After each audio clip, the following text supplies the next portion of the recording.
안녕하세요. 주간 전망대입니다. 우리는 요즘 좀처럼 경험해보지 못했던 초저금리 시대 살고 있습니다. 그리고 최근 들어서 좀처럼 이렇게 시장의 주목을 끌지 못하던 한국은행의 금통위가 이번 5월에는 유난히 금리 인하 가능성을 두고 또 시장에서 꽤나 주목을 받았습니다.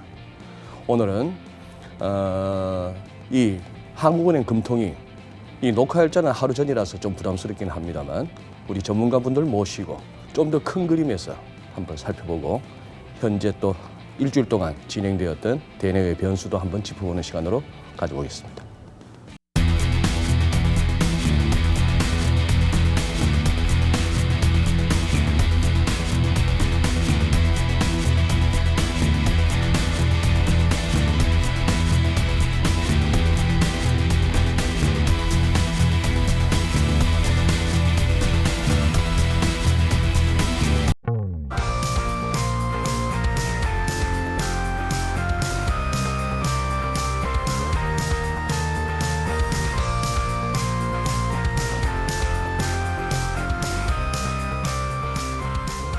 네, 이번 주 주간 전망대 함께해 주실 세 분 전문가 소개해 드리겠습니다. 경제 읽어주는 남자시죠. 한국경제산업연구원의 김광석 실장님 나와주셨습니다. 네, 고맙습니다. 시장님, 오랜만입니다. 오랜만에 뵙습니다. 유진투자증권의 이상지 이사님 나와주셨습니다. 네, 이사님 고맙습니다. 한국조지메이슨대 경제학과 교수로 계시죠. 곽수종 박사님 나와주셨습니다. 네, 안녕하십니까. 박사님, 주간 전망대에서 이렇게 또 뵙게 돼서 고맙습니다. 지금 뭐 학생들이 복장을 보니까 학생들이 거의 친구 먹자 하겠는데요. 수업 마치고 왔습니다. 그러시구나. 예. 오프닝에서 말씀드렸다시피 이 좀처럼 우리 서울에서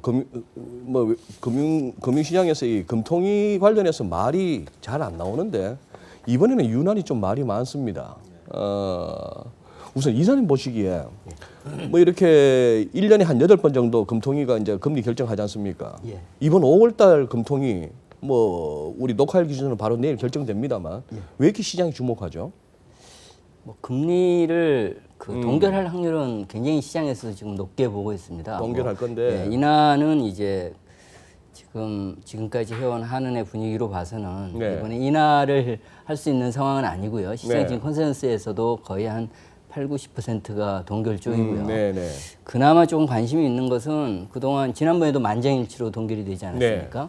이번에 이제 그 한은 금통위원분들 가운데서 금리 인하를 주장하는 소수 의견이라도 나와서 한은의 네. 분위기가 그동안의 그런 어떤 동결을 중심으로 하는 상당히 어떻게 보면은 동결이 매파는 아니지만은 전체적으로 매파적인 분위기, 우리 경제 여건에 비해서 금리 정책을 좀 강하게 가져가는 분위기였는데 지금 장기 시장 금리도 급락하고 있는 상황에서 급락하고 있다는 것은 우리 경제에 대해서 상당히 부담스럽고 우리 경제 침체를 지금 채권 시장은 보고 있는 거죠. 네. 이런 분위기에서 경기 부양 정책이 필요한데 그런 쪽에서 최소한 소수의 의견이라도 한국은행이 금리 인하에 대한 의지를 보여주는 그런 금통위가 나올 것인지 그런 게 지금 하루 앞둔 오늘 시점에서 좀 관심이 있는 거죠.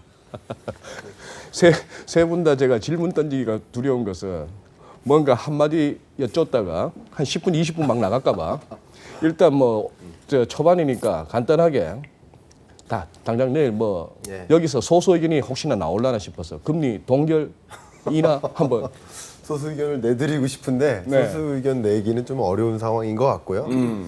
일단 이게 금리 인하 여부에 대한 관심이 또 갑자기 확 부는 이유는 아무래도 이유는 그게 아무래도 궁금합니다. 최근 들어서 국내외 주요 연구기관들이 한국 경제 성장률 전망치를 이제 하향 조정해 나가는 과정에서 뭔가 더 적극적인 경기 부양책이 필요하지 않겠느냐 하는 여론들이 좀 가세하는 것 같고요. 또 몇몇 또 경제학자는 아닌 것 같은데 이제 미래학자 몇몇 분들이 또 위기설을 또 굉장히 강하게 주장하는 과정에서 정말 위기 아니냐. 그러니까 이제 우리가 할 수 있는 어떤 경기 부양책이든 다 가지고 와야 되겠다.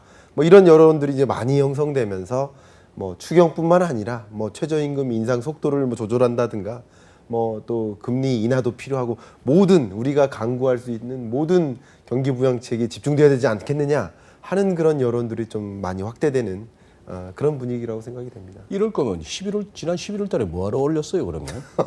금방 이렇게 제가 올리자 그랬습니다. 그러셨어요. 예, 제가 그때 뭐 그때 올리자 그런 건 아니지만 네. 그 전에도 계속 올리자고 했던 이유가 네. 있었는데 네. 우선 아까 말씀하신 답변부터 드리면 저는 동결로 갈 것 같고요. 우리 이 지금 경제 상황이 앞에서 두 분께서도 말씀 주셨지만 이게 한국만의 경제 상황의 문제인가 네. 아니면 전 세계적인 문제인가 놓고 봤을 때 미국 경제 좋다고 그러고 중국도 6.4를 가고 있고 네. 일본도 잘 나가고 뭐 영국이나 유럽 쪽도 뭐 브렉시트 이야기가 조금 삐그덕거리지만 뭐 웬만한 성장은 하는 것 같은데 네. 왜 우리만 이러고 있는가? 네. 두 번째, 그러면 금리를 떨어뜨리고 돈을 풀면은 설비 투자율이 마이너스 10%대로 감소하고 있고 소비도 둔화되고 있는데 돈을 쓸 것인가? 그러면 금리 인하 목적이 가계 부채의 어떤 부담 문제를 해결해 주기 위한 건가? 네. 그럼 이게 얼마나 부담이 해소가 되고 이게 소비로 이어질 것인가? 가처분 소득으로 이어질 것인가?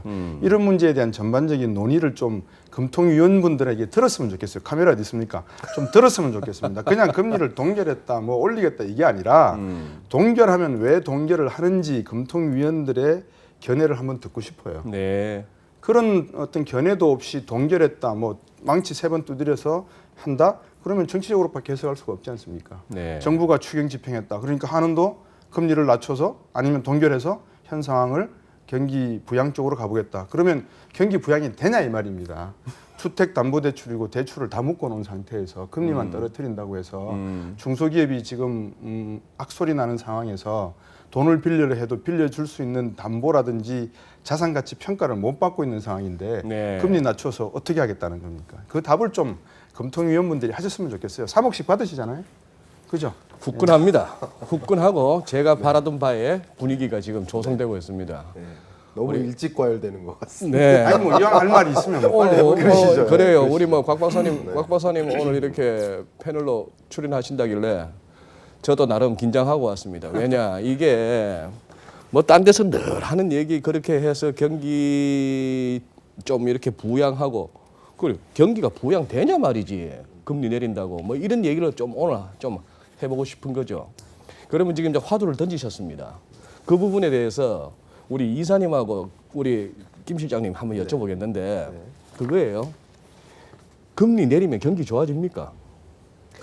제 생각에는 우리나라에서는 지금 한국은행이 지난번에 5번 금리 인하했고 네. 지난번에 한 번 금리 인상했는데 네. 한은의 금리 정책이 경제 주체들에게 어떤 심리의 변화를 통해 가지고 내지는 장단기 금리차의 변화가 되든 간에 네.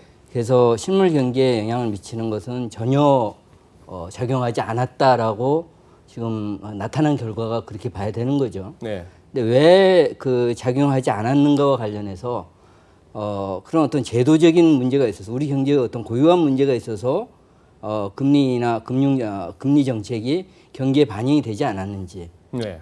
그렇지 않으면은 우리가 한국은행이 금리 정책을 사용하는 데 있어서 뭔가 좀 문제가 있었는지 이 두 가지 경로를 나눠놓고 봐야 되는데 네, 네. 이 앞에 부분의 경로는 상당히 어려운 문제인 것 같아요. 그동안 우리가 금리 인하해서 과거 5번 금리 인하했을 때 이렇게 대출이나 이런 것들 늘어나고 장기 시장 금리도 뭐 그 결국은 한은의 얘기는 아니었지만은 그 시장 금리의 상황에 따라서 장단기 시장 금리가 변동을 했기 때문에 네.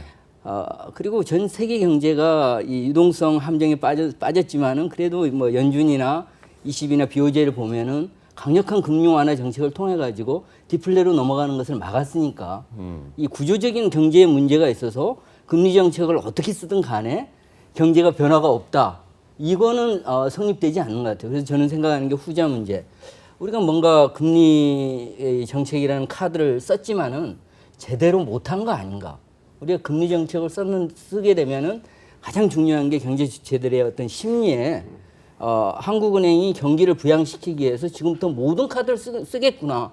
그러니 이제부터 경제 주체들이 경기에 대해서 좀 긍정적인 심리를 가지고 소비도 할 수도 있고 투자도 할 수 있는 가계와 기업들의 경기에 대한 기대 심리를 바꿔야 되는데 그 부분이 작동을 하지 않았다라고 생각이 들고요. 왜 작동을 하지 않았는가를 생각을 해보면 연준이나 ECB나 BOJ가 답을 주는 것 같아요. 우리하고 큰 차이가 있거든요. 지금 금융위기 이후에 선진국 중앙은행들이 쓰는 카드는 3가지가 있었죠. 하나는 제로금리, 금리를 인하시켰고 두 번째는 이제 직접적인 자산 매입 양적 완화를 했고요. 네. 그 다음으로 세 번째가 지난번 앨런도 얘기했지만 포워드 가이던스인 거죠. 선제 않는 거죠. 네네. 이 지금 있는 금융 완화 정책을 쓰면서 선제 가이던스라는 걸 통해 가지고 지금 이게 끝이 아니다. 내가 이번에 금리 인하하고 양적 완화 했지만은 경제가 못 살아나면은 다음번에 더 쓸 거다. 그래서 QE1, QE2, 뭐 예. 오퍼레이션 트위스트 뭐 이거 다 강력하게 쓴 거죠. 근데 우리 한국은행이 쓰고 있었던 지난번 5차례 금리 인하와 작년에 말에 있었던 금리 인상할 때 보면은 이게 금리 정책하고 선제 가이던스가 반대로 가요, 이게. 이게 금리는 인하하면서 이게 금리 인하가 추가적으로 하는 것은 어렵다. 그래서 맨날 이게 깜빡이 고장났다는 마지막이다. 얘기가. 그러면은 이 모든 게 정책이라는 게 다 부작용이 있는 건데 좋은 측면만 있는 게 아닌데 우리가 금리 인하를 정책을 추진할 때는 그걸로 인해서 가계부채가 높은 상황에서도 대출이 늘어날 것을 감수하면서 네. 워낙 경제를 살려야 하는 상황이 지금 현재가 굉장히 안 좋기 때문에 이걸 지금 잡기 위해서 하는 건데 그러면은 이 부작용을 최소화하면서 이 쓰는 정책이 효과가 극대화될 수 있는 툴을 써야 되는 거죠. 그래서 네, 제가 네, 생각하는 것은 조금 더 통화 정책을 운영하는 데 있어서 한국은행 쪽에서 조금 더 경제 주체의 기대의 변화로 연결될 수 있는 툴을 찾아야 된다. 그 부분에 나는 조금 우리나라에 문제가 있었던 것이지. 그건 너무 심하잖아요. 알겠습니다. 금리 정책을 예. 변화시켰는데 경제에는 절대 영향이 없을 것이다라고 알겠습니다. 얘기하면 미래가 너무나 암담하기 때문에. 그러면 그렇습니다. 김 박사님한테 여쭤보기 전에 조금만요. 네. 박 박사님 아까 내가 금리 인상하자 했습니다 하셨어요. 네. 그때 왜 하자는 2015년 12월 달에 미 연준이 금리 올리기 시작했죠. 네 그렇죠. 양적 완화를 이제 중단하고 아까 말씀하신 선제적인 포워드 가이던스. 정책을 네. 충분히 제시를 했고 네. 그래서 2015년 12월 달에 금리를 올렸습니다. 예. 71년 금본위 제도가 붕괴되기 직전에 브레튼 우즈 시스템이 붕괴되기 직전에 금리 변동을 보고 75년도 브레튼 우즈 체제가 붕괴되고 난 다음에 자유변동 환율로 갈아타면서 금리 변동을 놓고 보면 상당히 세계의 어떤 금리 변동이 안정화되는 방향으로 움직입니다. 미국 연준이 금리를 올리긴 했지만 네. 올리는 방향이 한 1년에 7번, 8번 만날 때마다 0.25%포인트씩 그대로 수직으로 올렸었어요. 그래서 그때 다 예측이 그러면 자 과거 빅데이터를 놓고 보니까 수직으로 다 올렸는데 2015년 12월 이후로 미 연준이 금리를 계속해서 올리겠느냐 아니면은 계단식으로 올리겠느냐 그 문제가 하나 남았어요. 네. 그래서 저는 어떻게 얘기했냐면 계단식으로 올라간다. 왜? 그 전에 모든 위기는 남미 위기, 아시아 외환 위기였어요. 근데 2008년 위기가 바로 미국의 위기였죠. 네. 그러면서 세계 경제는 그 전과 다른 패러다임을 만들었다. 그러면 미국 경제는 더 이상 자국의 기축통화 지위를 이용해서 세계의 어떤 기준금리 인상의 방향성을 자기 멋대로 가지는 못할 것이다. 제가 그렇게 얘기했거든요. 그러면 우리 경제학회에서 나온 연구 논문을 보시면 한국 경제는 미국이 금리를 올리고 난 다음에 6개월 내지 1년 뒤에는 금리를 올리더라. 그럼 왜 금리를 올렸어야 했느냐? 아까 이제 우리 이상재 선생님께서 말씀하신 그 내용 중에서 타이밍이 중요한 건데 금리가 3%쯤 올라갔을 때 한은에서 다른 건 제쳐두고 금리를 인하하겠다라고 하는 것은 시장에 상당히 중요한 시그널이 됩니다. 근데 금리가 1.5%, 1.75에 지금 있는데 1.75죠. 요거를 0.25% 내리겠다?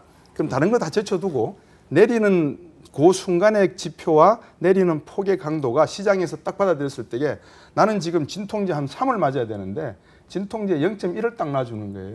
그러면 시중에 심리라고 하는 건 기대할 게 아무것도 없죠. 그래서 저는 금리를 2015년 12월 달부터 6개월 뒤부터는 올려야 된다는 이야기를 했던 겁니다. 그래서 그 올려야 됐다고 했던 이야기가 작년에 올라간 거죠. 작년에 올라갔다. 그렇죠. 그러면은 우리 김 박사님 보시기에 네. 작년 11월 달에 그 전에 말도 많고 탈도 많았잖아요. 네네. 총리께서 국토부 장관께서 뭐 이렇게 공개적으로 부동산 얘기하다가 갑자기 한은 막 탓을 하면서 네. 그렇게 해서 우리도 뭐 국민들도 시장도 모른 척하지만 다 알잖아요. 떠밀려서 하는 생각도 했던 겁니다. 네네. 그러면 작년 11월에 그때가 두 번째 올린 건가요? 네, 두 번째 올린 거. 그러면 지금 그동안에 한 2년 동안에 한 2번 금리 올려서 정책 효과를 거뒀다고 보십니까? 금리 인상으로 인한 보시기에. 그래도 이제 좀 이제 시기론 가지고는 얘기를 많이 하죠. 네. 물론 많이 하지만 일단 작년에 그리고 재작년도 마찬가지죠. 우리나라가 17, 18년도에 경제가 좋지 않았지 않습니까? 예. 18년도는 특히 예. 굉장히 안 좋았습니다. 그죠? 특히 고용 같은 경우는 너무나 안 좋았죠. 그리고 네. 가장 안 좋았던 것은 역시 설비 투자, 건설 투자 이런 것들이 이제 연속으로 마이너스만 기록했으니까 2018년 경제는 굉장히 안 좋았습니다. 그러니까 다시 말하면 우리 한국 경제 내 안살림만 보면은요 도저히 금리 인상이 어려운 상황이었어요.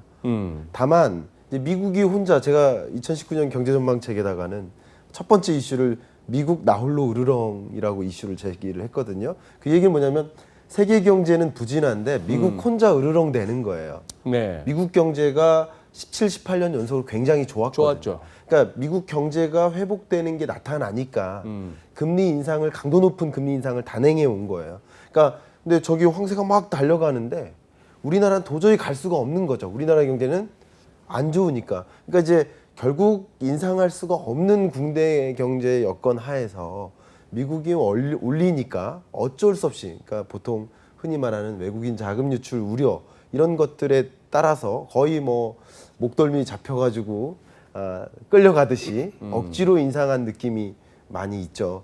그런 상황 하에서 지금은 어쨌든 17년과 18년 각각 11월에 기준금리를 인상한 것이 네. 한국 경제 여건을 봤을 때 인상한 것이 아니라 미국의 눈치를 본 네. 거라고 보기 때문에 예. 미국이 금리 동결 기조를 계속 유지한다고 했을 때 2019년 내내 네. 우리나라의 경우에는 역시 같이 금리 동결이 유력하다라고 볼 수 있는 거죠. 근데 예. 네, 마지막으로 만약에 미국이 동결을 유지하는 과정 속에서 우리나라가 우리 내 안살림 회복시키려고 금리를 만약에 인하한다면 우리가 먼저. 예.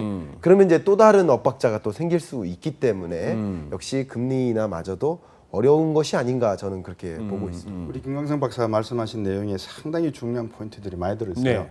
그 한자를 좀 이용하면 원근고저 부동이라고 멀리서 보고 가까이 보고 높이서 보고 낮은 데서 볼 때 모양이 다 틀리잖아요. 그러면 금리를 올리는 게 맞냐 내리는 게 맞냐는 다양한 각도에서 각자 다른 의견이 있습니다. 네. 그거는 정책결정권자가 판단해야 될 건데 저는 왜 올려야 되냐. 가계부채 문제가 1,500조. 그러면 이것을 금리를 계속 낮은 상태에서 두는 것이 맞느냐 틀리냐를 놓고 봤을 때 세계 경제가 좋아진다면 금리가 올라가는 방향으로 간다는 이야기들이 많이 나왔지 않습니까? 네. 그러면 이거를 빨리 가계부채 문제에 경각심을 주기 위해서라도 금리를 조금씩 올려서 시장에다가 경고음을 줘야 된다. 그러면서 제가 두 번째 안을 또 제안을 했었습니다. 그게 일부 신문에 언론에 보도되기도 했죠. 네. 그게 뭐냐면 변동금리가 고정금리로 갈아타기 전에 은행이 자칫 잘못해서 3%, 4%대 주택담보대출 비율을 변동금리를 5%, 6%로 확 올려 빌릴 수가 있으니까 이거 실링을 만들자. 예를 들어서 한국은행 같은 경우에 한 2년 정도로 정부가 시중금리에 대해서 정부가 여기에 대해서 그 실링을 만들 정도가 되려면 한국은행에서 주는 시그널이 정확해야 된다. 이게 어느 정도까지 올라갈 수 있다라는 것을 시장이 알아야지만 일반 시중은행도 97년 외환위기 때 국민들이 금 팔아서 시중은행 구해줬는 것에 대한 보답으로 시중은행도 어느 정도까지의 금리 정책, 기준금리 정책에 맞춘 시중금리를 맞출 수가 있다. 이게 모든 것이 기준금리에 달려있기 때문에 역설적으로 생각했을 때 금리를 빨리 올려라고 했던 내용이고요. 네. 이거를 이제 투자 측면에서 경기 부양 측면에서 놓고 보면 택도 아닌 말이죠. 경기가 나빠지고 있는데 금리를 올리면 어떡합니까? 근데 그보다 더 중요한 게 가계부채 금리고 국가부채가 전부 합쳐서 한 5천조 가량 되는 4,700조. 여기에서 제가 시장에다가 경고음을 주자는 의미였죠. 그럼 지금도 곽 박사님께서는 금리 인하는 빠르다. 오히려 우리는 금리 인상 갖다 계속 해야 된다. 그런 입장이신가요? 저는 아프게 들리실지 모르지만 우리나라 금리가 적어도 2.0에서 2.25 정도는 가 있어야지만 지금보다도 더 악한 상황이 발생했을 때 금리 정책의 효과를 볼 수 있다라고 보는 겁니다. 지금 고작 이 정도 1.75% 한 두 번 올린 여기서 25p 네. 해봐야. 그렇죠. 그래서 저는 그동안에 작년 재작년에 한 번씩 올리고 멈춰선 것에 대해서 네. 상당히 정책하는 한국은행 당국 아까 제가 금통위원분들에게 이유를 좀 설명해달라. 당신들 같이 높은 학식과 덕망을 갖춘 분들이 도대체 경제를 어떻게 보고 있길래 금리를 동결시켜 놨는지에 대한 저 같은 이런 미천한 사람도 그 정도 생각을 하는데 한번 생각을 듣고 싶다는 거죠. 박 교수님을 빨리 금통위로 보내드려야 될 것 같고요. 아이고, 뭐 다만 이제 제가 좀 반론이 있어요. 네. 저는 이제 좀 교수님 말씀에 대해서 뭐 이렇게 비판하고자 이런 건 아니지만, 아닙니다, 괜찮습니다. 근데 기준금리 인상이나 동결 여부에 대한 그 판단 가치의 기준이 조금은 이제 부채에 좀 두고 계신 것 같아요. 근데 저는 이제 그게 부채는 아주 부수적인 일이라고 생각을 하고요.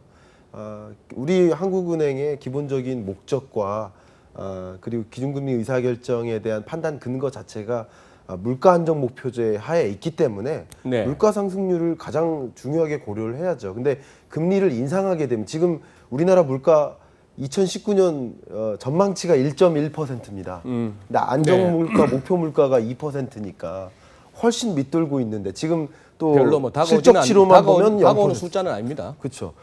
어쨌든 그렇죠. 네, 예. 네. 체감과 다른 물가는 있겠지만 네. 어쨌든 소비자 물가 지수로 보면은 1, 2, 3, 4월 내내 0%대를 기록하고 예. 1.1% 물가 상승률이 가능할까에 대한 의문도 들어요. 예. 그런 상황에서는 금리를 인상하게 되면 또 물가가 더 하락하기 때문에 이제 디플레까지 연결될 수 있겠다는 생각 때문에 오히려 그런 관점에서 가계부채를 고려하면 그럴 수도 있지만 다른 가장 중요한 요소들을 보면 그렇죠. 오히려 금리 인상이 어렵지 않을까 하는 그런 생각이에요. 판단이 결국은 이 정책 당국자들이 책임을 지고 해야 되는 건데 이제 기준금리에 대해서 저들이 조금 이해를 좀 해야 될 것 같습니다. 네, 기준금리란 무엇인가?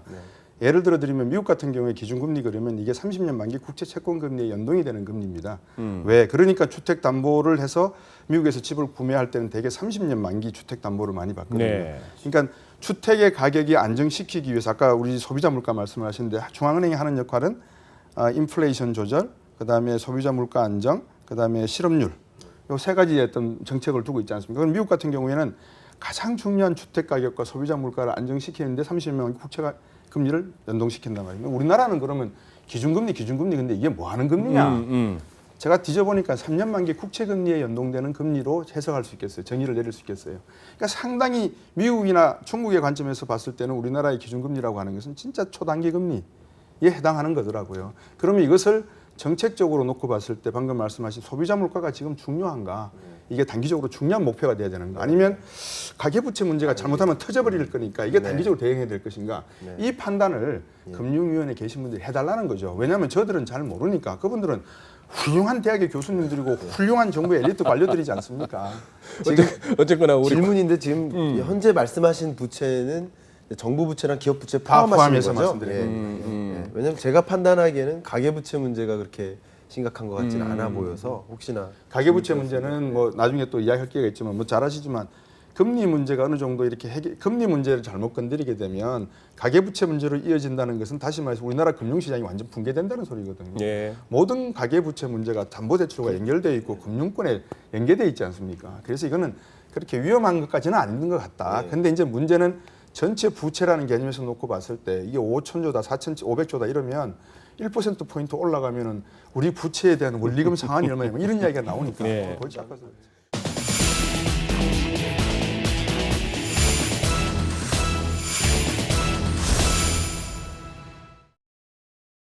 그러면 이 이사님 한번 여쭤볼게요. 예. 이상하게도 작년 4분기 주가가 막 그렇게 급락하고 할 때는 우리 언론 매체도 그랬고 경제 채널도 그렇고 뭐 우리 주간 전망대에서도 몇 번 했습니다만 미국에서 있었던 장단기 금리 역전 이걸 갖고 꽤나 우리가 이슈화했습니다. 근데 지금 사실 또 다시 재현되고 있거든요. 미국의 지금 미국 국채 10년물 수익률이 지금 연방기금 금리 하회하고 있는 중 아닙니까? 그렇죠. 뭐 지금 우리나라도 엄밀하지는 않지만은 왜냐면은 근데 우리도 지금 현재 보니까 10년물까지 예. 국고채 10년물 수익률까지 다 지금 1.75 밑으로 내려와 있던데. 예. 지금은 왜 이게 그렇게 작년 4분기만큼 회자되지 않죠? 장단기 금리차 역전 관련해서 네. 10년물, 2년물이 말씀하신 작년 말이 좀 있었고요. 네. 더 올해 심각했던 게 3월 달에 한 번 있었죠. 3개월물짜리하고 10년물하고 이 역전이 되면서 네. 평균적으로 뭐 2년 10년물도 그렇지만 3개월물과 10년물이 역전이 되면은 과거 사례를 보면은 평균 시차가 12개월 정도. 그러니까 2020년에 이제 경기 침체가 온다에 하는 강한 시그널이 됐었었는데 그게 이제 그 4월 달 들어와서 이제 5월 중순까지는 다시 이제 미국 장기 시장 금리, 그러니까 장단기 금리차가 정상화되면서 소멸이 됐다가 최근에 다시 이렇게 조금 생기는데 그건 이제 아주 당연한 얘기죠. 단기 금리가 올라가고 장기 금리가 떨어지는 게 아니라 둘 다 같은 방향으로 움직이는데 장기 금리가 더 많이 떨어지면서 지금 나타난 현상이니까 네. 이번 5월 달에 생긴 것도 미국 그 뉴욕 채권 시장에서 어쨌든 미중 무역 협상이 결렬되고 나서 경기에 대한 불안 심리가 굉장히 확산이 되고 네. 안전자산 선호 심리가 확산이 되면서 지금 미국 그 채권 시장에서 어떤 그런 반응을 보이고 네, 있는 네. 거고요. 그렇게 놓고 봤을 때 저는 결과론적인 얘기가 아닌가 싶습니다. 물론 장단기 금리 차의 역전이 1년 뒤에 경기 침체를 초래할 수 있는 과거의 그런 여러 차례의 그 상황을 보여줬기 때문에 이게 신뢰성이 높은 지표이긴 하지만은 네. 이 자체가 반드시 그 장단기 금리 차의 역전이 2020년 미국 경기 침체로 가기 위해서는 이 장단기 금리 차의 역전이 계속 추세화될 수 있는 환경이 그 사이에 만들어져야 되는 것이다. 그러니까 이 환경에 대한 판단을 통해서 경기에 대한 전망이 필요한 것이지 이 장단기 금리차라는 금융시장에서 나타난 자산가격 변수에 나타난 결과를 보고서 그걸 가지고 기계적으로 이렇게 예측하는 것은 저는 별로 좋아하는 접근 방법은 아닙니다. 그것보다는 차라리 지금의 상황에서 미국 경제에 2020년 침체가 나타날 수 있는 위험 요인들이 뭐가 있는가 네. 이런 걸 펀더멘털 쪽에서 경제의 어떤 그 요인들 지출 부분을 하나하나의 분석을 통해 가지고 내지는 미국 경제를 움직이는 동인들이 앞으로 약화될 수 있는 요인들이 뭐가 있는가 네. 이런 것들을 통해 가지고 2020년 미국 경제가 무너진다라는 얘기를 하면 모르지만은 그렇지만은 저는 또 이 장단기 금리차 자체가 그런 것들을 반영해서 나타나는 지금 금융시장 참가자들의 기대가 반영된 결과거든요. 네. 그래서 하나의 그 참고할 수 있는 포인트로서 충분히 고려할 수는 있지만은 너무 그렇게 이걸 겁먹지 말자. 기계적으로 무조건 도식적으로 적용하지는 말자라는 네. 생각입니다. 그것보다는 그렇게 판단하려면 다시 말씀드리지만 더 많이 분석하자. 미국 경제에 대해서 미국 네. 경제를 움직이는 동인이 뭐고 그 지금까지 미국 경제를 끌어올렸던 동인들이 혹시 이게 반전될 수 있는지 이런 것들에 대해서 더 많이 분석한 다음에 정말 2020년 미국 경제에 대해서 침체를 얘기할 건지 아니면 완만한 확장이 계속될 것인지를 얘기하자라는 게 제 생각입니다. 알겠습니다. 지금 근데 이제 시장에서 걱정하는 것 중에 금리 인하로 인한 뭐 경기 부양 효과도 사실 뭐 지금 토론 과정에서도 어느 정도 도출됐습니다만 실제적으로 가능할까 하는 의구심도 있지만 그렇게 했을 때 부동산 시장 쪽에 또 어떤 덜썩거릴 수 있는 그리고 또 하나의 환율 문제인데요. 그렇다면은 이렇게 해서 지금 미국보다도 우리가 더 정책금리나 시장금리가 다 낮아져 있는 상태에서 그러면 내일 하다못해 하느니 조금 이렇게 당장은 동기를 하더라도 곧 다음번에쯤에는 내릴 수 있으라는 정도를 한다면은 지금 1,200원 막으려고 당국에서 개입하는 걸로 알고 있는데 선수들은 다 그럽니다. 뭐 아침마다 이렇게 뭐 자꾸 위에서 뭐 눌린대요. 예, 눌린다는 느낌이라는데 이론적으로는 그렇게 된다면 이거는 우리 원화 약세거든요. 예, 그 부분은 어떻게 보십니까? 그 금리 인상이나 동결의 중요한 또 한 가지 요소가 네. 금융 안정이라고 볼 수 있죠. 금융 안정. 그렇죠? 네. 한국은행의 목적 두 번째 목적이라고 볼 수도 있겠는데 네. 결국은 이제 물가 안정도 필요하지만 금융 안정이라는 차원에서 금리를 인하했을 때 원화 가치가 또 더 떨어지고 그럼에 따라서 나타나는 현상들 예. 그리고 그 기준금리 인하에 따라서 경기 부양 효과가 나타나는 그 정도는 사실 나머지 조건이 다 동일하다는 전제하에서 금리가 네, 하락하면 예. 당연히 기업들이 더 적극적으로 투자하고 뭐 이렇게 선순환 구조로 연결될 가능성이 굉장히 높죠. 근데 나머지 조건이 같이 안 좋은 상황에서 금리를 인하한들 기업들이 적극적으로 투자할 수가 없는 거예요. 굉장히 불확실한 상황이니까. 그러니까 그런 나머지 변수들이 좋지 않기 때문에 금리 인하 카드가 그렇게 긍정적으로 작용하지 않을 가능성이 높은 거고요. 또 금리 인하를 했을 때 기업 입장에서는 같은 조건 하에서는 투자로 연결될 가능성이 물론 더 높겠지만 네. 지금 한계 기업들 구조조정 과정에서 그런 기업들에게는 좀 더 큰 위험이 있을 수도 있고요. 또 중요한 것이 또 외국인 자금 유출이 더 크게 발생할 수 있는 거죠. 그럼 결국 주가가 빠지면 기업의 자금난이 또 시작되고 더 큰 이제 안 좋은 결과로 초래될 수 있기 때문에 양쪽을 다 고려하자니 금리 인하가 어려운 것이 아닌가. 결국 금리 인하를 통해서 경기 부양하기보다는 나머지 주로 이제 재정 정책 컨셉에서 경기 부양에 좀 신경을 많이 쓰고 네. 금리는 조금 더 통화 안정 컨셉에서 이제 환율도 방어하고 이런 통화 안정 컨셉에서 금리 정책을 유지하지 않을까 그런 생각을 해봅니다. 그러면 곽 박사님 이걸 오늘 꼭 한번 여쭤보겠습니다. 예. 박사님 첫 발언에서 이제 폭탄을 터뜨리셨는데 그렇다면은요. 저도 굉장히 공감하는 것은 지금 우리나라의 경기 안 좋다, 다들 힘들다 하는 거는 뭐 우리 대한민국 국민들, 기업하는 분들, 뭐 자영업자들, 일반 서민들도 다 압니다. 주부들도 압니다. 성공의 길로 가고 있는 게 아니고요. 그렇다면은 예. 자 이제 살아야 될 거 아닙니까? 예. 살려야 되고 회복시켜야 되고 할 건데 저도 다른 거는 건드리지 않고 금리 25p 그것도 무슨 뭐 3%대 금리도 아닌 고작 1.75에서 저도 굉장히 공감을 하는데 박사님 오늘 나오셨으니까 그러면 그 말씀을 해주시죠. 그러니 내 몸이 골병이 들었는데 뭐 하나 이거 갖고 될 일이 아니거든요. 지금 이렇게 머리에 그리고 계신 그러면 어떻게 해야 살아난다고 보십니까? 그 모든 방송에 경제 관련 방송에 가면 그 질문이 공통적으로 나오세요. 그렇죠. 어떻게 네. 하면 대한민국 경제를 살릴 수 있느냐. 제가 경제학을 공부한 지가 38년 되는 상황입니다. 38년 동안 제가 제 나름대로 모아온 것을 네. 첫째, 방송에서 이렇게 가볍게 말씀드리기는 싫습니다. 두 번째, 설사 저를 금통위로 가셔야 될 것 같습니다. 금통이 아니라 뭐 청와대로 부르신다고 해도 가서 말씀드릴 상황이 아닌 것 같습니다. 이유를 말씀을 드리겠습니다. 다른 뜻은 별로 없습니다. 저는 정치적인 걸 떠나서 말씀을 드리는 겁니다. 첫 번째, 우리가 많은 금리 이야기하고 환율 이야기하고 하는데 우리 김광석 박사가 좋은 이야기를 하셨어요. 경제라고 하는 게 스타카토 이렇게 끊어져 있는 토막된 어떤 매개체를 아메바를 묶어서 또 다른 하나의 고분자 생명체를 만들어내는 게 아니라 경제라고 하는 것은 모든 하나의 사슬 가치 체계들이 밸류 체인들이 엮여져 있는 거지 않습니까? 굉장히 유기적이죠. 유기적인 네. 이런 생물체를 가지고 우리가 이야기를 하는데 그래서 뭐 아트 오브 사이언스를 하든 뭐라 하든 근데 우리가 이야기할 때 환율만 이야기하는 시간을 가지면 환율만 막 들이다 봐요. 아까 우리 이상재 박사님도 그 말씀하셨잖아요. 다른 요인들도 봐라. 네, 네. 아니 금리를 올리는 게 환율이 그러니까 우리나라 달러가 빠져나가는 것을 방어하기 위한 기제다. 근데 말이 안 되는 게 환차로 발생되는 손실이 더 큰데 왜 돈을 빼가지고 가겠습니까? 금리 차를 가만히 생각해 보면 환차 손이 더 크겠는데 내가 더 빼가지고 가면은 환율이 오를 테니까 외국 투자가들이 알고리즘 몇 개 버튼만 눌러 보면 환율이 실질 실효 환율이 얼마인지 금방 나오는 세상인데 그러면 이런 모든 문제들은 대한민국의 정치, 외교, 경제 모든 상황과 맞물려 있는 그 무언가 있을 것 같다. 매듭이라는 게 있을 것 같다. 그러면 이 가치 사슬상에 묶여져 있는 이 매듭을 가위로 잘라내버릴 것이냐 칼로 메스로 수술을 할 것이냐의 문제인지 아니면 이 매듭을 푸는 것이 답인지 이 문제인데 많은 경제를 한다는 분들이 자 자를 수 있는 방법을 가르쳐 주세요. 매듭을 풀 수 있는 방법을 가르쳐 달라는 분들이 안 계신 것 같아요. 왜냐하면 매듭은 오래 걸리잖아요. 시간이.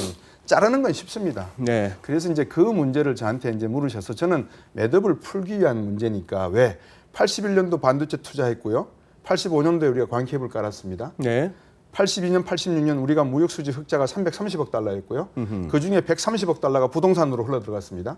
부동산 광풍이 불지 않을 수가 없습니다. 뭐든지 매듭이 만들어진 데는 거기에 원인이 있는 거죠. 그렇겠죠. 그 원인을 풀어내는 것은 1시간 안에 또는 10시간 안에 내는 말로 이루어지는 게 아니라 아까 제가 외람되게 말씀을 드렸습니다만 적어도 30년, 40년 한국 경제를 보면서 어디에서 구조적인 문제가 삐뚤어져 있는지 이거를 바로 잡아내는 데 문제가 있다. 이것은 단순하게 우리 이준우 박사께서 말씀하신 그 질문에 제가 답을 안 드리는 게 아니라 네. 상당히 지난하는 문제고 어려운 문제다. 네. 근데 그 희망의 싹이 보이느냐? 금통위원회를 제가 그렇게 말씀을 드린 이유는 한국에 그래도 한 매듭을 책임지고 있는 한국은행의 금통위원회들이 한국 경제 문제를 방망이 3번 두드리는 걸로 보고 있다는 것은 정말 위험한 말씀이다라고 말씀을 드리는 겁니다. 그래서 네. 경제 문제를 어떻게 하면 풀 수 있겠는가? 모든 유기적인 관계를 맺고 있는 경제, 외교 모든 이런 유기체들이 매듭을 찾아서 본질을 풀어야 할 때다. 저는 그렇게 봅니다. 예. 죄송합니다. 아닙니다. 아닙니다. 뭐 지금 예. 찡하게 왔습니다. 그리고 한 예. 가지를 더 말씀을 드리면 자 환율 문제, 금리 문제를 말씀하시는데 네. 2분기 경제 성장률이 어디에 달려 있느냐? 저 같은 사람은 뭐 다른 거 다 안 봅니다. 무역 수지가 흑자 규모가 지속이 될 것이냐? 지속이 된다면 어느 정도까지 갈 것이냐? 근데 수출이 감소하고 무역 수지 흑자 폭이 줄어들기 시작한다? 그럼 환율이 또 오를 수밖에 없죠. 네. 왜? 미국에서 뭐라고 이야기했죠? 오늘 한국은 아직까지 환율 관리 대상국, 관찰 대상국이다. 관찰 대상국이. 10월 달쯤 되면 풀 수 있다 이런 말을 해줬거든요. 그러면 네. 우리가 무역 수지 흑자가 된다는 말은 결국은 우리의 환율을 다시 저평가해서 수출을 많이 할 수 있는 기회를 준다는 말이 되겠죠. 저쪽에서 그 말은 뒤집어서 해석하면은 화웨이까지 해석할 수가 있습니다. 화웨이 편에 서지 말고 미국 편에 서서 우리와 함께 손잡고 일할 생각은 없느냐. 네. 이런 모든 문제들이 얽혀 있기 때문에 경제 문제는 단순하지가 않은 것 같습니다. 아, 너가 10월 가면 관찰 대상국에서도 풀어줄 수도 있다. 그렇죠. 이제 그런 해석도 가능하다. 예, 우리 시청자 여러분께서도 뭔가 이렇게 좀 캐치가 될 것 같고요. 이런 게 이제 소위 말하는 고담준론이거든요. 이제 그 밤을 새도 이제 답 안 나오는 얘기고 잘못하면 이제 또 약간 이렇게 생각이 좀 다른데 또 거기다가 다이얼질 같으면 이제 중간에 막 투닥투닥거릴 수도 있는 그런 문제인데 조금 레벨을 낮춰서 이사님 보시기에 연준말이 레벨이 낮는데 레벨이 나중에 아니라 분위기를 좀 분위기를 캄다운해서 캄다운해서, 연준이 자 트럼프 대통령은 계속해서 심지어 뭐 트위터에 내다놓고 원 포인트까지 100bp도 낮추자. 뭐 그리고 연준만 잘 도와주면 게임 끝난다 중국하고 이런 식으로까지 나옵니다. 근데 5월 FOMC에서는 어쨌거나 인플레는 일시적이다라는 그 한마디로 연준도 호락호락하게 뭐 금리 인하에까지 나서지는 않고 뭐 그런 상황인데 지금 시장은 거의 연내 인하에 갖다가 거의 올인하고 있거든요. 이러다가 시장이 한번 자빠지는 겁니까? 아니면 연준이 결국 굴복하는 겁니까? 어떻게 보십니까? 글쎄요. 연준의 생각은 분명한 거죠. 인플레에 대해서 걔들은 이제 우리 절사 인플레라고 그 주요 지역연회에서 발표하는 물가 상승률 같은 그 큰 변동폭 가운데서 뭐 15% 트림되면은 위아래 15% 자르고요. 네. 뭐 20%면 20% 자르는데 이 가운데 주류에 있는 트림드 인플레이션이 2% 내외에서 지금 계속 유지가 되고 있으니까. 트림드. 예, 지금 뭐 일부 코어 PC 물가가 1.6이나 이렇게 떨어졌어도 이걸 메인이라고 보기는 어렵다라고 이제 봐서 얘기를 하고 있죠. 그래서 금리를 미 연준이 이제 금리를 바꿀 수 있는 기준으로는 그렇지만 경제가 무너져서 만일에 디플레 심리 그러니까 우리가 미 국채 10년물 금리에 인플레 기대를 제거한 그 브레이크 이븐 인플레이션 레이트가 BEI가 1.6 밑으로 내려가면은 통상 금리 인하를 하고요. 이게 이제 2.3 이상으로 올라가면은 금리 인상에 나선다라는 그 가운데는 이제 동결이다라고 지금 미국 시장 내에서 전체적으로 패드를 보고 있는 쪽에서는 생각을 하고 있고요. 네. 경제 성장률도 지금 마찬가지죠. 1.5에서 한 2.5 정도를 밴드를 주면서 뭐 우리가 이번 1분기 같이 그렇게 조금 뭐 순수출이나 재고 때문에 벗어나는 것을 제외한 민간 소비와 총 고정 투자를 합친 그런 민간 수요 성장률이 1.5 밑으로 내려가는 상황이 한두 분기 정도 가면 금리 인하를 해야 되고 이상으로 가면은 금리 그 인상을 해야 된다라는 게 이제 그런 맥락에서 보면은 지금 연준이 보고 있는 동결이라는 게 뭐 트럼프 대통령이 아무리 얘기를 해도 내지는 장기 시장 금리가 금융시장에서 아무리 떨어져도 뭐 미국 연방 기금금리의 OIS 선물 시장에서 금리 인하를 2번을 반영을 하든 안 하든 관계없이 미 연준 지난번 FOMC 의사록에서 보면은 양극단에 있는 한 2-3명 정도의 극단적인 비둘기파와 극단적인 매파를 제외한다면은 평균적으로 걔들 19명 가운데서 한 14명 정도는 지금 있는 상황에서 아까 말씀드린 그 기준에서 변화가 생기지 않는다면은 금리 정책을 지금 동결해야 된다. 계속 인내하면서 하겠다. 움직일 여지는 없다라는 게 지금 미 연준의 스탠스고요. 그래서 제가 주목하는 것은 결국은 그런 것들을 움직이는 두 가지 동력 가운데서 하나는 금리를 인하할 수 있는 측면과 관련해서는 여러 가지 지표를 봤을 때 미국 정부, 트럼프 정부의 감세로 인해서 작년도에 미국 기업 이익들 제가 중요하게 보는 것은 프라핏 마진 개념이거든요. 매출액 순이익률 개념인데 이 마진이 13.5% 정도로 이게 뭐 산정 기준에 따라서 뭐 12%라고 본 데도 있지만 제가 보고 있는 비금융 기업들의 마진이 한 13.5로 2018년 1분기부터 시작해서 올 4분기까지 움직였고요. 아마 내일 아침에 가면은 올해 1분기 미국 기업들 이익들이 지금 미국 GDP 데이터 3차치가 발표가 되면서 기업 부분 GDP 데이터가 나올 겁니다. 그러면 이제 프로핏 마진도 알 수 있을 텐데 이 부분이 지금 그 일부 지표들을 보면은 올 여름 되면서부터 미국 기업 이익이 무너질 수 있는 기업 이익이라는 표현보다는 이익 마진, 채산성이 무너질 수 있는 여지가 좀 보여지고요. 이런 것들이 과거에 미국의 그 기업들이 경제에 큰 영향을 미치는 고용이나 투자 쪽에 대해서 대략 한 2, 3분기 선행해서 굉장히 밀접하게 1980년 이후에 한 40년 동안 상관계수 0.6에서 0.7을 보여주는 그런 아주 그 굉장히 큰 선행 지표거든요. 네. 그런 것들을 놓고 보면은 올 여름에 미국 기업들의 프라핏 마진이 무너지면은 2020년에 미국 기업들이 지금 이렇게 좋은 미국 고용 시장이 둔화가 되면서 미국 경제가 꺾일 수 있는 그런 상황이 온다면은 지금 보고 있는 그 미 연준의 금리 인하 가능성이 현실화될 수 있다고 보고 그 부분을 보고요. 두 번째 제가 주목해서 보는 거는 뭐 이미 올해 들어와서 다 이렇게 가능성이 적어지긴 했지만은 그럼에도 불구하고 미국 그 소위 말해서 우리가 웨이지 필립스 커브와 프라이스 필립스 커브로 나누지 않습니까? 웨이지 필립스 커브는 소위 말해서 실업률이 떨어지면 임금이 올라가는 현상. 이거는 성립이 됐는데 그리고 프라이스 필립스 커브는 임금이 올라가면은 근원 물가가 올라가야 되는데 지금 올해 안 맞아 떨어지고 있거든요. 이 요인들이 대부분 그 헬스케어 약가격 때문에 사실은 근원 물가가 안 올라가는 건데 특히 PC 물가 쪽에서는 이쪽 비중이 워낙 커서.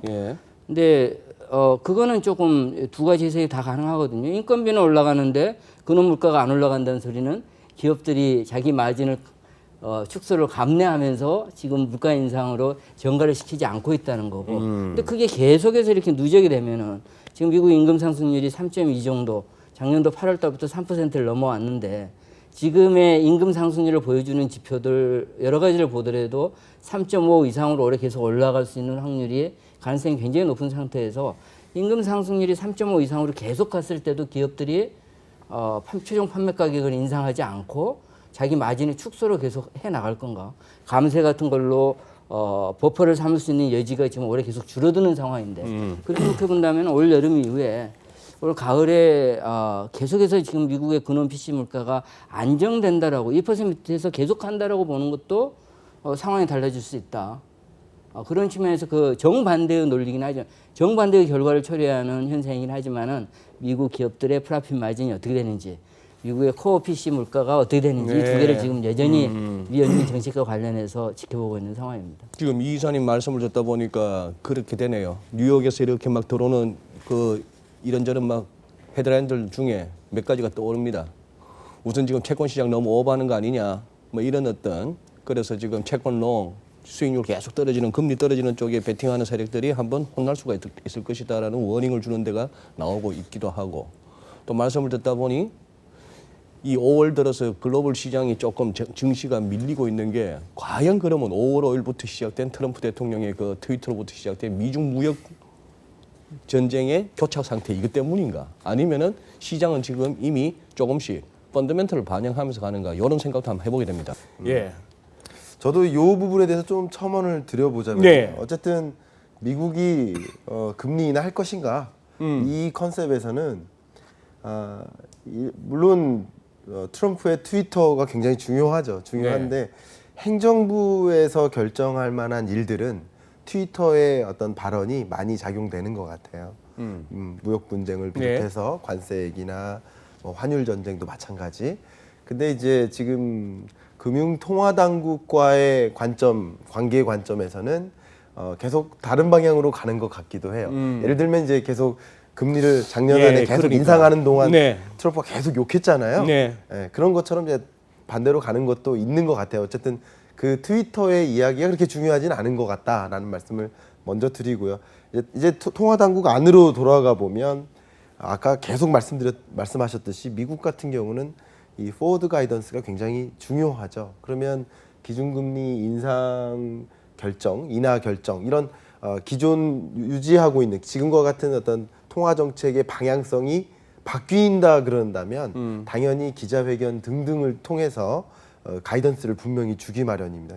전혀 그런 가이던스를 지금 주고 있지 않은 상황이라고 볼 수 있기 때문에 역시 그런 관점에서도 금리의 기조가 변하지 않을 것 같고 마지막으로 세 번째는 이제 펀더멘털 지금 이사님께서 굉장히 잘 말씀해 주셨는데 미국 고용은 지금 완전 고용이라고 표현될 수 있을 것 같아요. 완전 고용이고 그밖에 주택 판매 지수라든가 설비 가동률이라든가 미국 경기 선행 지수나 여러 가지 그 펀더멘털을 볼 수 있는 인디케이터들이 다 너무나 긍정적이기 때문에 물론 지금 2019년까지는 굉장히 긍정적입니다. 근데 20년부터는 1%대로 성장률이 많이 하락할 것으로 전망하고 있거든요. 2020년 내년에 그렇죠. 이제 트럼프 대통령 한참 나 한 번 더 시켜주세요 하는 그때예요. 그렇죠. 그래서 이미 월드뱅크도 그렇고 OECD도 그렇고 IMF도 그렇고 다 전반적으로 미국 경제에 대해서는 2019년까지는 굉장히 스트롱한 느낌을 가져가는데 20년부터는 또 많이 한 차례 조정이 있기 때문에 알겠습니다. 기준금리 인하가 있다면 아마도 연말이나 내년 초 정도에 그런 경기 부양책을 가동할 수 있겠지 지금 당장 연중에 그런 것들을 고민할 만한 상황은 아니라고 생각합니다. 오케이, 알겠습니다.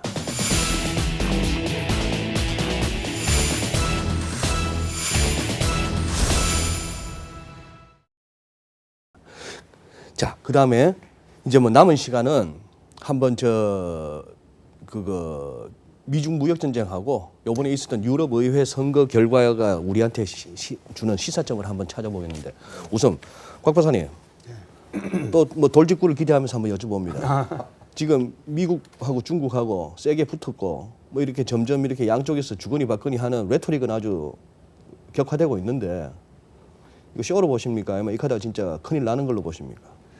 그 사기에 사기? 사마천의 사기? 예, 사기. 항우하고 유방이 한판 붙죠. 예. 옛날에 왕이 부장에게 기자가 질문을 하니까 왕이 부장이 답변하는 와중에 외교부장이 왕이 외교부장이 네. 중국이 유방이고 미국이 항우다라는 그런 말을 합니다. 그러니까 우리를 너무 가볍게 보지 마라라는 뜻으로. 제가 그다음에 이제 이 항우와 유방을 또 어디에 비유해 볼 수 있을까 가만히 들여다보니까 과거에 국공합작할 때 장개석하고 모 대통령의 싸움에서도 항우와 유방으로 싸움을 비유할 수 있겠더라고요. 장개석이 항우입니까? 항우죠. 그래서 이제 미중 간의 무역 전쟁을 저는 그냥 좀 뭐 가볍게 해석하는 건지는 모르겠지만 네. 한 번도 싸움을 하면 져본 적이 없는 항우와 즉 미국과 유들유들 피해가면서 온갖 수모를 자기 나름대로는 겪으면서 아주 버드나무처럼 이렇게 찰랑찰랑 엎어질 때는 엎어지고 자빠질 때는 자빠지는 유방과의 싸움인 것 같다. 그러면 모든 세계의 큰 전쟁은 1, 2년 안에 단판 짓는 게 없잖아요. 그렇죠. 네. 결국은 이게 이제 중장기로 갈 수밖에 예. 없는 건데 그러면 이게 촉발이 된 게 2008년이었다. 그럼 미국이 2008년 뜨가 했을까?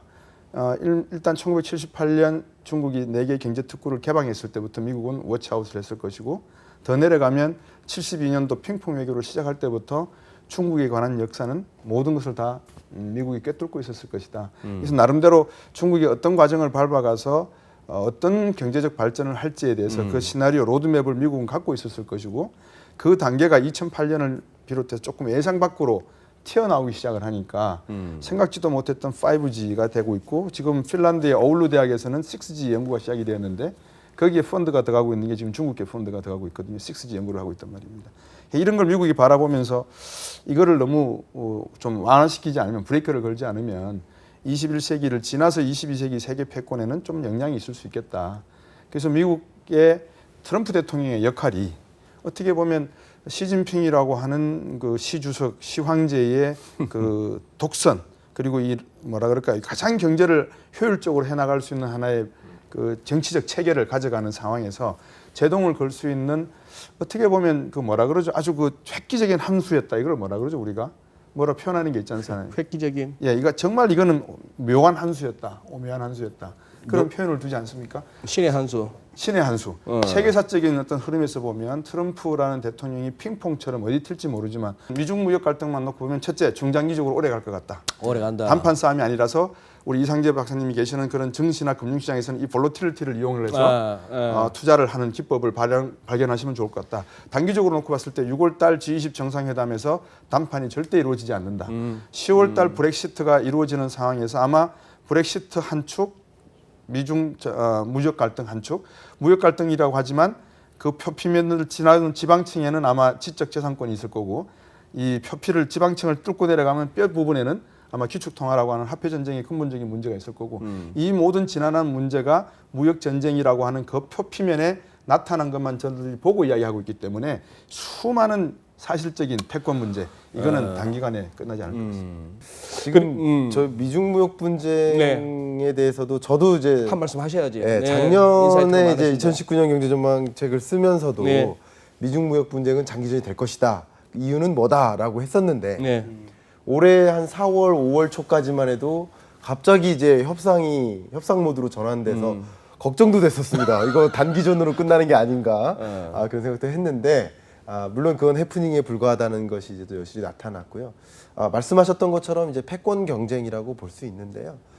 가장 중요한 게 2010년에서 2011년 사이 넘어가면서 미국의 특허 출원 건수가 이제 중국의 특허 출원 건수보다 이제 역전되는 거예요. 중국의 특허 출원 건수가 더 많아졌다. 미국을 압도적으로 지금 많이 네. 이렇게 벌어지고 있는 상황이 또 지배적이고요.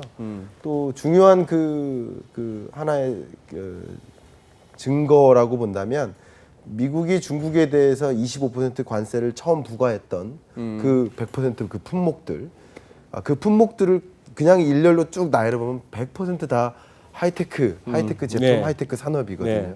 지금 또 미국이 집중적으로 공격하는 대상을 이제 화웨이로 놓고 있는 거, 이런 여러 가지 모습들을 보면 이제 미래 먹거리를 두고 싸움을 시작한 거기 때문에 이게 단기간 안에 끝나기는 굉장히 어렵고 마치 이제 초대형 헤비급 권투 선수끼리 싸우는 것처럼 한 명이 쓰러지긴 쓰러져야 되는데 쓰러뜨리는 과정에서 다른 쓰러뜨린 사람도 같이 상당한 치명타를 얻어가면서 싸움이 전개되지 않을까 하는 그런 생각이 중간에 저는 이 경쟁은 누구를 링 위에서 쓰러뜨리고 죽느냐의 문제가 아닌 것 같고 네. 어차피 21세기 이후에 미국과 중국이 지금 상당히 이렇게 얽혀 있기 때문에 승자와 패자를 구분하기는 힘들 거예요.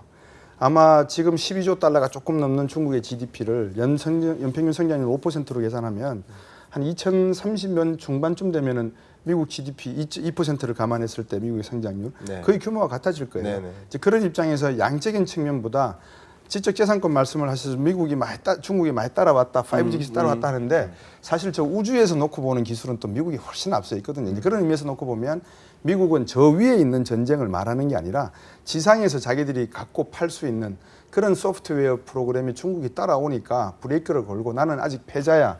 사자가 한번 이빨을 드러내는 상황인데 이게 자칫 잘못 드러내면 발톱까지 드러내버리면 자기가 가진 걸 다 드러내지 않습니까? 그래서 그것을 조정하고 있는 상황이다. 저는 그렇게 보여지고요. 뭐 거기에 따라서 이제 저희들이 환율, 금리 뭐 온갖 이야기가 다 나올 것 같습니다. 네.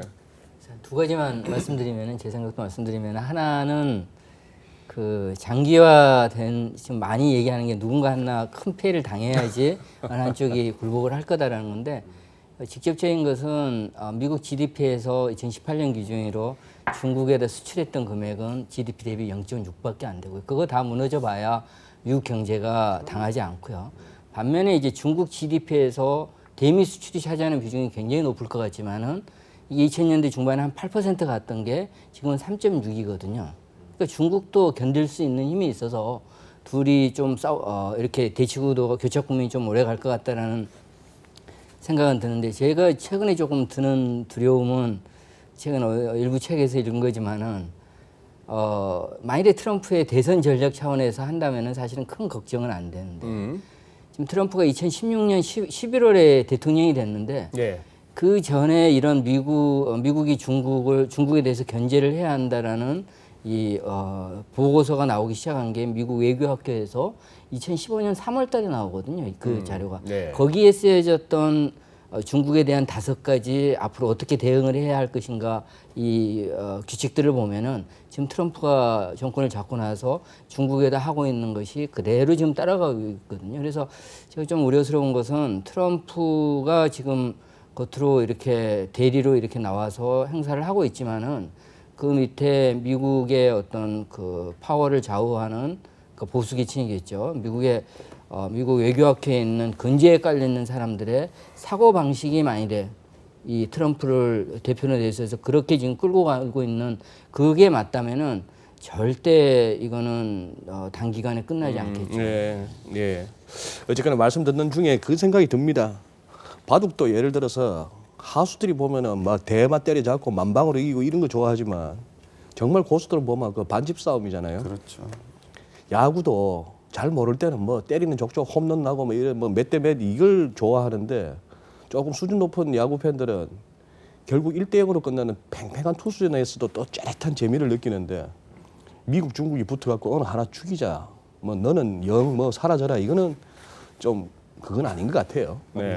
야, 우리 저 말 방송 진짜 잘하시네요. 말 됩니까? 예, 진짜 좋습니다. 좋은 비유입니다. 예. 그럼 시간은 얼마 없고 자 어쨌거나 유럽 의회 조금 우리가 이제 그쪽 부분은 약하고 그거 한데 한번 박사님 요번에 어떤 유럽 의회 선거 결과 보고 이렇게 나름대로 어떤 느낌이 오셨나요? 글쎄요, 저는 쭉 일관되게 주장이라기보다 이게 생각하는 게 브렉시트는 없다. 브렉시트는 그게 아마 없다. 예, 뭐 노딜이니 뭐니 그래서도 유럽의 역사를 세계에서 유럽의 역사를 놓고 보면 30년 전쟁의 되풀이, 100년 전쟁의 반복 이런 모든 과정 속에서 영국이 과연 대륙을 놓고 떠나서 존재할 수 있겠는가?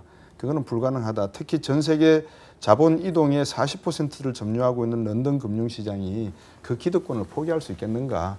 어떤 변화가 일어날지는 모르겠지만 네. 그래서는 지금은 뭐 노딜 브렉시트 가능성이 크다 뭐 이렇게 투기 세력들이 막 시장을 돋울지는 모르지만 사실 저 밑바닥에서는 재선을 통해서 다시 한번 2차 선거를 통해서 노딜을 없애버릴 것이다. 브렉시트를 없애버릴 저는 그렇게 보고 있습니다. 그렇게 보고 계시고 선거 결과를 혹시 한번 김 박사님 한번 좀 분석해 보셨나요? 저는 이제 생각을 해보면 이제 지금 노딜 브렉시트 여부를 떠나서 지금 이제 유럽의 결속력 자체가 약화되는 모습이 이런 정치적인 그런 지형 어떤 대결 이런 과정 속에서 더 격화되어가는 그런 모습이 좀 뚜렷하게 나타나는 것 같고요. 조금 주도 세력이 좀 약화되고 기존에 그렇죠. 좀 더 이렇게 그야말로 무슨 표현 파편화 그렇죠. 예, 예. 뭐 그런 느낌. 그렇죠. 그런 과정에서 사실 이제 유럽의 결속력 약화는 이미 한 10여 년 전부터 이야기가 전개되어 네, 왔던 네. 건데, 네. 뭐 이미 뭐 한 2012년인가 그때쯤에는 뭐 그렉시트 얘기도 나오고 뭐 그랬었잖아요. 네. 그랬던 것처럼 뭐 이미 여러 유럽의 변방국들부터 엑시트에 대한 뭐 그런 관심이 굉장히 뚜렷하게 나타나 왔습니다만, 그것이 이제 곽 교수님하고는 조금 차이가 있을 수 있지만 제가 보기에는 이제 노딜 브렉시트가 거의 뚜렷하게 진행되지 않을까 생각을 하고요. 결국은 이제 유럽에서는 둘째형 노릇을 하잖아요. 독일 다음에 영국이 이제 둘째형이 이제 EU에서 나오는 과정에서 나머지 나라들이 그 분담금 부담이라든가 이민자 수용 부담이라든가 이런 것들을 더 또 전가되는 과정 속에서 결속력이 더 악화되고 그러면서 유럽 자체가 좀 많이 흔들리게 되는 그런 구조로 연결되지 않을까 저는 그렇게 보고 있습니다. 이사님 한번 저는 좀 생각이 달라서 예. 이번 이제 유럽 의회 선거에서 얼마나 반EU 정당들이 이렇게 좀 득세를 해서 많이 우려했던 예. 게 그거거든요. 그거였죠? 결국은 그래서 지금 EU 이렇게 EU에서 벗어나고자 하는 뭐 이탈리아도 그렇고 항상 그런 힘이 있는데 네. 그게 조금 그런 시점이 조기에 현실화될 수 있는가를 이번 유럽 의회 선거에서 이제 상당히, 가늠해보는. 주목을 했었는데 결과적으로 좀 많이 늘어났죠. 이 반EU에 있는 우익적 그런 국가주의를 중요시하는 그런 정당들이 주요국에서 이렇게 많이 했지만은 그래도 시장이 그렇게 크게 반응을 안 보이는 것은 네. 얘들이 아직은 다수당은 안 되거든요. 여전히 소수당이고 예. 메이저가 그 과반수를 했던 그 연합 정당들이 많이 잃었지만은 역시 한 당 더 들여서 세 당이 만들면은 EU를 지지하는 정당들이 여전히 과반수를 유럽 의회에서 넘을 수 있고 그게 넘는다는 소리는 결국은 이 체제에서 메이저 포스트는 다 이 EU 체제를 원하는 쪽에서 다 포스트를 다 가져가게 되는 거거든요. 그렇기 때문에 아직은 우려할 단계는 아니다. 뭐 조금 늘어나고 있지만은 네. EU 체제의 불안을 우려할 수 있는 그런 상황은 아직은 아니다. 그 정도는 아니다. 알겠습니다. 그러면은 오늘 저게 마지막에 뭘 여쭤볼까 하다가 이렇게 여쭤보고 싶습니다. 요렇게 한번 가고 싶은데요. 지난주에 저 숙대 신세동 교수님하고 네. 한신대 이행 교수님 모셔가지고 예. 이제 미중 무역 전쟁 뭐 요것도 관련해서 얘기도 나누고 했는데 지금 어쨌거나 미국이나 중국이 우리 보고 줄 서라는 거 아닙니까? 네. 거기에 대해서 이제 두 분 교수님은 일치하시더라고요. 전략적 모호성이라는 그 개념을 갖다가 예. 제시하셨어요. 예. 지금 우리나라 정부나 기업이나 네. 작금의 이 미중 무역 전쟁 상황 하에서 어떤 스탠스를 취해야 된다고 보십니까? 세 분 한번 간단하게 의견 듣고 마무리하겠습니다. 전략적 모성이라는 그 전략적 발언에 대해서 글쎄요. 이런 훌륭한 프로그램을 저는 미국이나 아니면 많은 주요국 관계자들은 다 청취를 하거나 아니면 내용을 보고 받는다, 저는 그렇게 생각을 하거든요. 예를 들면 우리가 방송을 할 때 우리 스스로가 환율을 조작한다는 듯한 발언을 하지 말아야 된다는 이야기도 미 재무부나 의회에서 다 이런 걸 하나의 증거 자료로 참조할 수 있기 때문에 조심해야 된다는 말씀을 드립니다. 네. 그럼 전략적 모호성이라는 것이 왜 전략적 발언이냐 그러면 박근혜 대통령이 한때 중국에 방문해서 4.1대에 서서 사드가 들어오게 되고 그다음에 사드가 들어오면서 미국과 중국 간에 마치 그때는 미중 무역 갈등이 없었을 거라고 생각을 했는데 미중 무역 갈등이 하나의 또 다른 단초가 된 듯한 느낌을 지금 받고 있는 거 아니겠습니까? 옛날에 서해가 강동 6주를 뺐을 때 강동 6주라는 것은 지금부터 평안북도와 한경남북도 지역을 말하는데 거란족이 송나라를 치고 싶어 하는데 바로 뒤에 요 나라가 있으니까 이 겁이 나거든요. 그러니까 이제 우리나라를 치는 것처럼 폼을 딱 잡는데 알고 보니까 우리나라를 칠 생각은 별로 없고 근데 많은 고려 신하들은 아닙니다. 전쟁해야 됩니다. 평화해야 됩니다. 막 이러는데 서희가 나서서 제가 나서서 설득하고 있습니다. 그래서 나서서 강동 6주를 전쟁 없이 가져왔습니다. 네. 그 배경은 우리가 여진족을 고스란히 안정시켜 놓고 당신들이 하고자 하는 것을 모른 척 할 테니 이 부분에 대한 대가로 달라. 그게 거란의 정확한 심정을 읽었다는 것이죠. 아하. 그러면 우리의 외교와 경제와 사회와 문화에서 소위 말해서 문사철이 인문학과 역사학과 철학이 동원이 되어서 전문가들이 동원이 되어서 중국의 최고 지도자가 생각하는 심중에 있는 것이 무엇이고 미국의 최고 지도자들이 가지고 있는 심중에 있는 것이 무엇이고 이거를 단순히 현 정부만 생각할 게 아니라 이게 중장기로 간다 그랬으니까 만약에 차기 정부로 간다면 민주당의 차기 대선 후보가 가지고 있는 정치의 철학, 역사적인 배경, 이 사람의 인문학적인 소양을 모두 다 우리가 지금은 스타디를 해서 여기에 대한 대응책을 만들어내야 되는 것이 저는 전략이다. 이거를 전략적 모성이라고 또 표현하면 모르겠는데 누구 한 편은 분명히 서야 된다고 저는 봅니다. 누구의 줄은. 네. 근데 그것을 나는 누구다라고 표현하지 않고 적절한 시기에 그 각자의 마음을 읽어내는 그런 아주 외교적인 전략가가 지금은 필요할 때가 아닌가 저는 그렇게 말씀드리겠습니다. 예, 이 이사님이나 우리 김광수 박사님께서는 꼭 이 질문은 아니라도 좋습니다. 오늘 클로징 멘트로. 자, 예, 저도 정말 너무 어려워진 것 같은데요. 마이크론이 지금 화웨이에 반대쪽 공급을 중단을 했거든요. 네. 화웨이가 제품을 생산해내려면은 이제 삼성전자와 하이닉스에서 반도체 공급을 받아야 되는 거죠. 유일하게 남아 있으니까. 그런 상황이 되니까 그러면 이제 미국은 주목을 하겠죠. 화웨이한테 대한민국의 그 세계 반도체 디램 시장에서 1, 2 마켓쉐어를 가지고 있는 두 회사가 화웨이에 계속 반도체를 줄 것인지 안 줄 것인지를 주목을 해야 되니까 이거를 저도 이제 쉽게 생각할 때는 바둑에서 모르면은 손 빼라 하듯이 어려우면은 무대응이다. 이쪽의 편도 들어주지 말고 저쪽의 편도 들어주지 말고 지금 하던 관행 그대로 변화가 있으면은 어디에 편을 들어주는 것 같으니까 그 전에 했던 대응 그대로 거기서 바꾸지 말고 가만히 가자라고 이렇게 그게 최선이 아니겠는가 이렇게 생각을 했었는데 지금 양자택일을 선택을 해야 하는 상황으로 시간이 가면 갈수록 좀 몰릴 수 있는 상황이 올 것 같아서 조금 어려운 국면이 쉽게 답을 내리기 어려운 국면이 아닌데 제 생각은 그렇습니다. 이건 기업 차원이거든요. 기업? 화웨이에 반도체를 공급할지 안 할지는 정부가 결정하는 게 아니라 삼성전자와 SK 하이닉스라는 민간 기업이 하는 거죠. 이 기업은 우리나라는 국유 기업이 아니잖아요.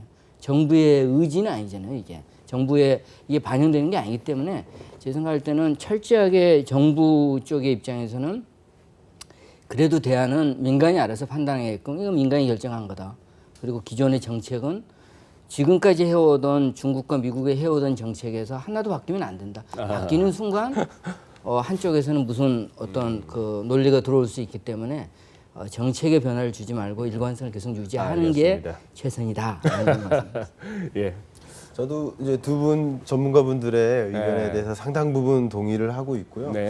가장 중요한 건 이제 이렇게 고래 싸움 속에서는 어쨌든 소프트 랜딩이 필요하다라는 관점에서 우리가 드러내놓고 어떤 나라의 어떤 편이다라는 것이 단기간 안에 나타나지 않는 방향으로 외교적인 전략도 굉장히 필요하다고 생각이 되고요. 좀 다른 이야기를 한 가지만 드리면서 마무리를 한다면 너무 미국과 중국에 대한 의존도가 높아요. 우리가 수출 의존도도 높고 공급 사슬 구조 자체가 제조 기지라든가 이런 여러 가지 면에서 너무 미중 의존도가 높기 때문에 지금 마치 중국이 히토류 공격을 할 것으로 생각을 하고 미국이 히토류 공장을 지금 계획하고 있는 것처럼 이런 과정 속에서 우리가 수출 대상국을 다변화하면서 양국에 대한 의존도를 중장기적으로 낮춰나갈 수 있도록 그런 부분에 대한 어떤 새로운 시장을 발견하고 그 신시장에 맞춤화된 공급을 할 수 있을지에 대한 고민, 제조 기지를 옮기는 것에 대한 고민 이런 것들을 좀 더 차곡차곡 해 나갈 수 있는 그런 중장기적인 준비가 필요하지 않나 생각됩니다. 옛날에 임진왜란 나는 거 보면 일본이 그랬죠. 중국 치려고 하니까 길 비껴라, 길 정명화도. 제공해라. 그렇죠. 정유재란하고.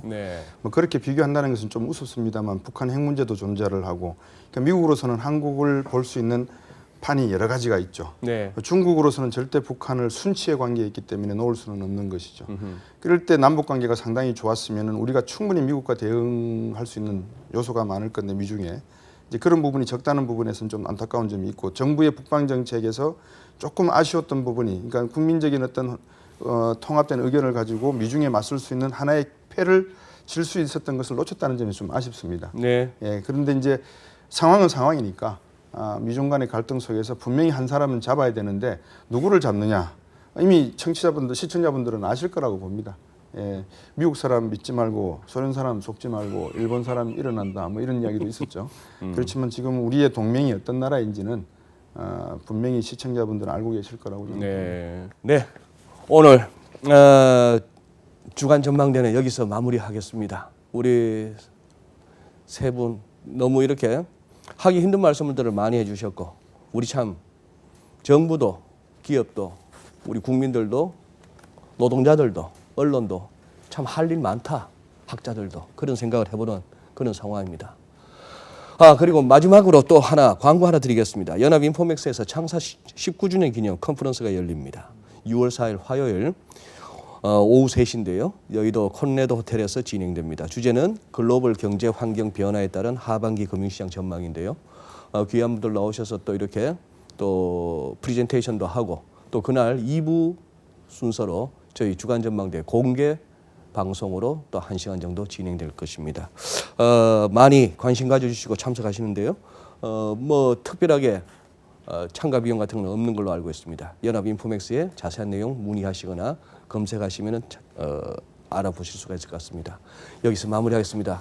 너무 귀한 말씀 정말 감사하고요. 저는 오늘 이렇게 주간 전망대 하면서 가끔씩 이렇게 제가 막 흥분될 때가 있습니다. 박사님 감사하고 좀 더 자주 뵐 수 있기를 바라고 김 박사님 그리고 이 이사님 아낌없이 말씀 나눠주셔서 고맙습니다. 다음 주 또 찾아뵙겠습니다. 수고하셨습니다. 고맙습니다. 감사합니다. 수고하셨습니다. 감기가 들어서 알을 충분히 던지시고 여기서 또 던지면은 안 돼요. 뭐 이제 하고 있는데 이거는 챙겨서 있어요.